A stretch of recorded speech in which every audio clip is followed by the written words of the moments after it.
નમસ્કાર, આપ જોઈ રહ્યા છો નિર્ભય ન્યૂઝ અને હું છું આપની સાથે રિદ્ધિ. વેધર અપડેટમાં આજે વાત કરીએ આજે કયા એવા જિલ્લા છે કે જ્યાં ભારેથી અતિભારે વરસાદની સંભાવના વ્યક્ત કરવામાં આવી છે. ગઈકાલે આપણે જોયું હતું કે ઘણા બધા તાલુકા એવા છે કે જે અતિભારે વરસાદ વરસ્યો હતો. એટલે કે આજે કયા એવા જિલ્લા છે, ખાસ કરીને કયા એવા ગ્રામ્ય વિસ્તાર છે કે જ્યાં ભારે વરસાદની સંભાવના છે તેમની વિગતે ચર્ચા કરીએ. સૌથી પહેલા તો આપણે જોઈ લઈએ કે ગુજરાતની આજની પરિસ્થિતિ આપણને એકદમ સામાન્ય સવારના ભાગમાં દેખાઈ રહી છે. એટલે કે સવારના સમય મુજબ આપણને કોઈ અતિભારે વરસાદની સંભાવના નથી દેખાતી.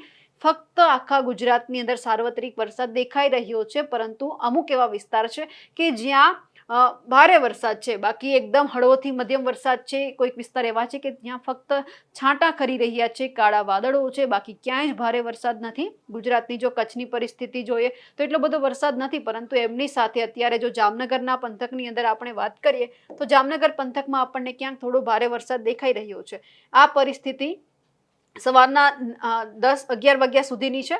હવે જોઈએ કે આગળ આ પરિસ્થિતિ કેવી રહે છે, કેટલો વરસાદ વધારે પડે છે. બપોરના 12-1 વાગ્યા સુધી આ જ પરિસ્થિતિ છે. 4 વાગ્યાની આજુબાજુ જો આ પરિસ્થિતિ જોવા જઈએ તો ભાવનગરની આજુબાજુનો જે આ વિસ્તાર છે ત્યાં આપણને એકંદરે વધારે વરસાદ દેખાઈ રહ્યો છે. એટલે કે થોડો ભારે વરસાદની સંભાવના છે. બીજી બાજુ જો આજ વરસાદ આપણે જોવા જઈએ તો વડોદરાની અંદર પણ ભારે વરસાદની સંભાવના છે. સુરતમાં આપણને એટલો બધો વરસાદ નથી દેખાતો. અહીંયા જે ખંભાતનો અખાત છે એ બંનેના આજુબાજુના વિસ્તારમાં ત્યાં આપણને ભારે વરસાદની સંભાવના છે. આ સાથે જ આ પરિસ્થિતિ સાંજના 6 વાગ્યા સુધી એમ જ રહેવાની છે. હવે આ પરિસ્થિતિ ધીમે ધીમે જોવા જઈએ તો રાતના સમય દરમિયાન ગુજરાતની અંદર ફરી એક વખત વરસાદનું જે જોર છે ઓછું થવાનું છે. ફક્ત આપણને વડોદરા છે, સુરત છે, ભરૂચ, વલસાડ એ જ વિસ્તારોની અંદર આપણને ક્યાંક ભારે વરસાદની સંભાવના દેખાઈ રહી છે. બાકી આજના દિવસ માટે કોઈ જ રેડ એલર્ટ આપવામાં નથી આવ્યું કે ઓરેન્જ એલર્ટ પણ આપવામાં નથી આવ્યું. ફક્ત સામાન્ય વરસાદ છે, સાર્વત્રિક વરસાદ છે. હવે ધીમે ધીમે વરસાદ છે તે પણ ઘટી રહ્યો છે. 3-4 દિવસની અંદર આપણને એવું પણ દેખાશે કે હવે ગુજરાતમાં વરાપ પણ નીકળશે. સૌથી પહેલા તો હજુ કેટલા વિસ્તારો એવા છે કે જ્યાં વરસાદની આગાહી કરવામાં આવી છે તે સાંભળીએ હવામાન નિષ્ણાત પરેશ ગોસ્વામી પાસેથી. વરસાદ અને પવન વિશેની વાત કરવાની છે. સૌપ્રથમ તો આપણે જણાવી દઉં, થોડા દિવસથી આપણે આગાહી કરતા હતા એ મુજબ કે મધ્યપ્રદેશ ઉપર જે સાયક્લોનિક સર્ક્યુલેશન બનેલું તે ગુજરાત ઉપર થઈ અને મધ્ય ગુજરાતના ભાગો થઈ, કચ્છના ભાગો થઈને અરબ સાગર અને પાકિસ્તાન તરફ જવાનું હતું. એ સાયક્લોનિક સર્ક્યુલેશન છે અત્યારે કચ્છથી ઘણું બધું આગળ પણ નીકળી ચૂક્યું છે. મોટા ભાગના એના જે આઉટર ક્લાઉડ છે એ અરબ સાગરની અંદર છે, એનો સેન્ટ્રલ પાર્ટ છે એ પાકિસ્તાન તરફ અત્યારે પહોંચી ચૂક્યો છે. આજે તારીખ થઈ છે 28 જૂન. 28 જૂન સુધીમાં જે વરસાદ છે એ રાજ્યના અનેક વિસ્તારોની અંદર જોવા મળ્યો છે, જેમાં ખાસ કરીને મધ્ય ગુજરાતની અંદર આજે 28 તારીખના રોજ પણ અનેક જગ્યાએ હેવી વરસાદ જોવા મળ્યો છે. તો સૌરાષ્ટ્રના જે દરિયાઈ કાંઠાના ભાગો છે, જેમાં ગીર સોમનાથ, પોરબંદર અને બીજા પણ અન્ય વિસ્તારોની અંદર દરિયાકાંઠાના વિસ્તારોની અંદર સારા એવા વરસાદો છે આજે નોંધાયા છે.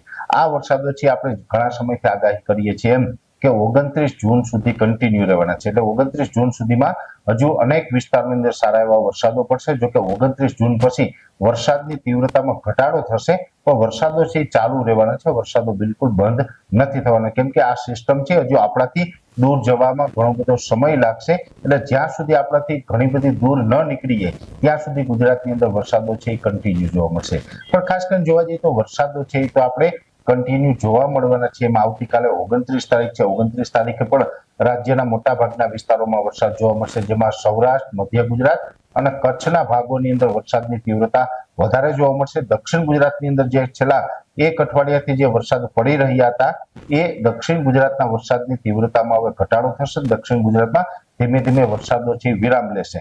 પણ જે દક્ષિણ ગુજરાતમાં જે અતિ ભારે વરસાદો પડી રહ્યા હતા એમ હવે આવનારા 1 થી 2 દિવસ સુધી સૌરાષ્ટ્ર, મધ્ય ગુજરાત અને કચ્છના ભાગોની અંદર સારા એવા વરસાદ નોંધાઈ શકે છે. એ સાથે ઉત્તર ગુજરાતના પણ પાટણ, મહેસાણા, બનાસકાંઠા અને વાવ જેવા વિસ્તારોની અંદર પણ સામાન્યથી મધ્યમ અને અમુક જગ્યાએ ભારે વરસાદ નોંધાય તેવી શક્યતાઓ છે. એટલે આ સિસ્ટમ છે જેને કારણે આપણે હવે અત્યારે વરસાદો પડી રહ્યા છે. મોટાભાગના આમ તો ઓલ ઓવર ગુજરાતની અંદર લગભગ ગુજરાતના 80% વિસ્તારોની અંદર આ સિસ્ટમને કારણે સારા એવા વરસાદો નોંધાયા છે અને હજી 1 થી 2 દિવસ સુધી સારા એવા વરસાદો નોંધાય તેવી શક્યતાઓ છે. ખાસ કરીને આ સિસ્ટમ હવે અરબ સાગરની અંદર પ્રવેશ કરી છે, જેને કારણે ગુજરાતના દરિયાઈ કાંઠાના વિસ્તારોની અંદર પવનની ઝડપમાં વધારો થયો છે. દરિયાઈ કાંઠા એટલે ભાવનગર, અમરેલી, ગીર સોમનાથ, જુનાગઢ, પોરબંદર, દ્વારકા અને જામનગર એમ ઓલ ઓવર સૌરાષ્ટ્રના દરિયાઈ કાંઠાના ભાગો છે તેની અંદર પવનની ઝડપ છે 40 થી લઈ અને 50 કિલોમીટર પ્રતિ કલાકની ઝડપ થઈ ચૂકી છે.